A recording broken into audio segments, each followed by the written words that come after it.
Travel delays are bad enough thanks to the pandemic. 10 airline CEOs say they could soon get a lot worse, but not because of COVID. This Wednesday, AT&T and Verizon are set to roll out 5G mobile service. Today, airline executives sent a letter to a number of federal government leaders, among them Transportation Secretary Pete Buttigieg. The execs warned that 5G could diminish air safety and essentially ground, quote, the vast majority of the traveling and shipping public.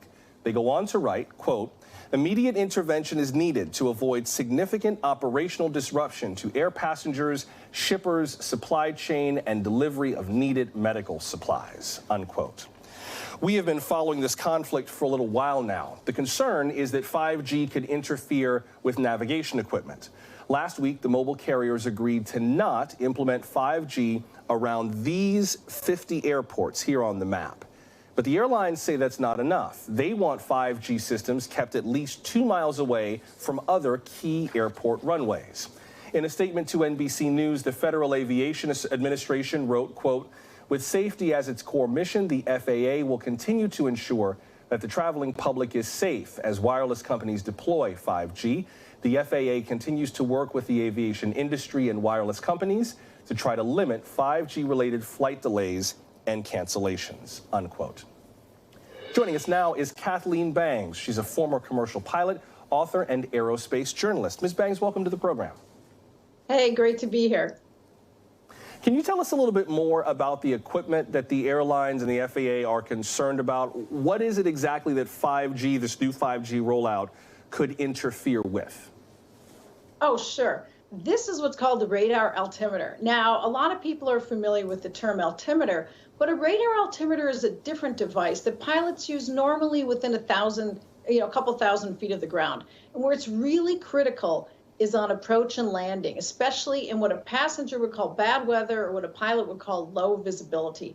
That's where this radar altimeter is very, very critical. And how it works is it bounces radio waves from the aircraft to the ground and measures the altitude by the time it takes to get back. The concern is with 5G operating so close in the same what we call megahertz band, okay, in this what's called the C band, there's big concern that there's going to be interference, and that might render the altimeter useless, or it might actually not be operating correctly, but the pilots actually wouldn't know, which could even be a worse problem. So I hate to sound melodramatic about this, but is the concern that flights could crash as a result of this? Well, ultimately, yes. Ultimately, safety is the whole thing here. And what's amazing in this is that, especially with today's letter to the DOT and the FCC, that you have everybody in the aviation industry on the same page. You have the FAA, you have Boeing, you have the pilot unions, you have the major airlines, not just passenger, but cargo, all on the same page saying, hey, safety is more important than speed of cell service. And until we know for sure that there's no interference, we need to take greater caution. Now, what the industry, the FCC and the the telecom industry is saying is, well, this has been rolled out in Europe without a problem. But one of the reasons that we don't know if it's going to interfere over here is in Europe, they're operating at a lower portion of that C band. They're in a little bit lower. And what they've got is a buffer to where the radar altimeter operates. So you can picture these spectrums, they're called electromagnetic spectrums. And at the low end, you have radio waves. In the middle, you've got microwaves, like from a microwave oven. And at the very high end, you've got X-rays and gamma rays.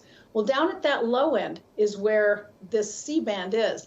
And the concern is that where the cell phone towers are going to be broadcasting from is going to interfere with that radar altimeter. And that could really cause immense problems. You've been a commercial pilot. Can you talk to me about what a pilot would do in the cockpit if the radar altimeter was not responding properly? Suppose you knew that it was not responding properly. Are pilots trained to deal with that? Can air traffic control help land the plane, or are you really kind of on your own? Oh, no, you're on your own.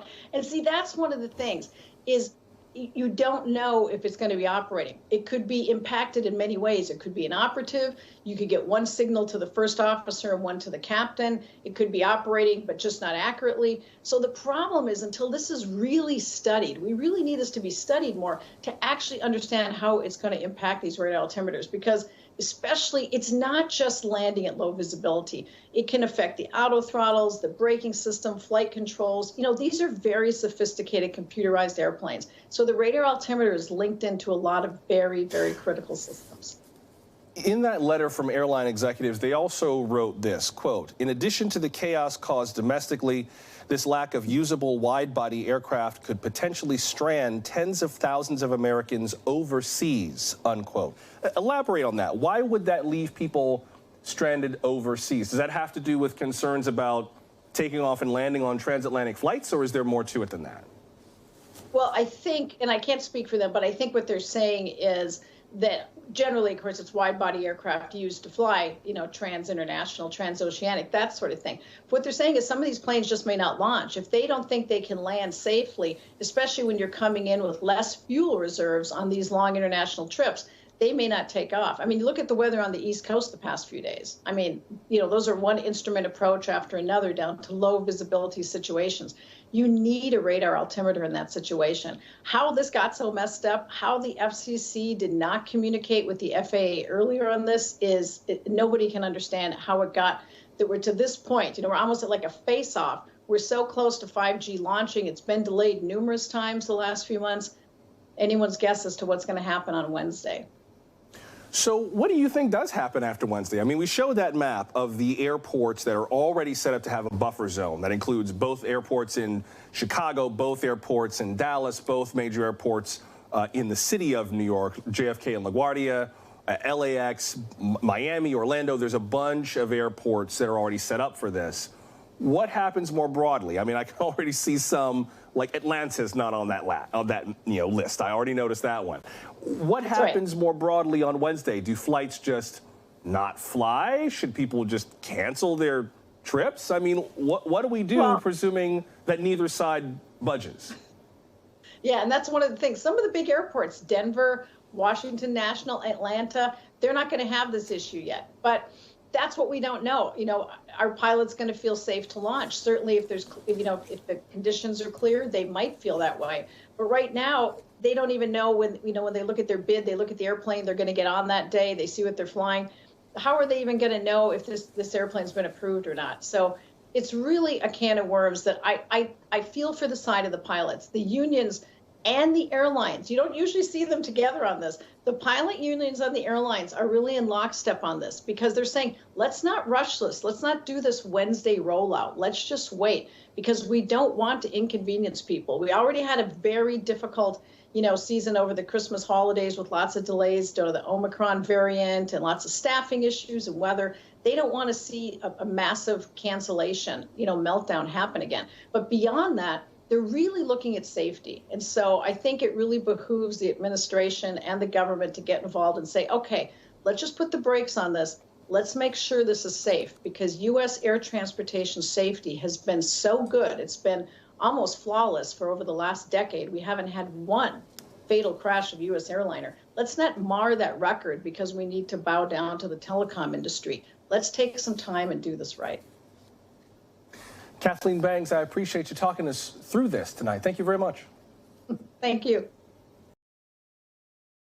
Thanks for watching our YouTube channel. Follow today's top stories and breaking news by downloading the NBC News app.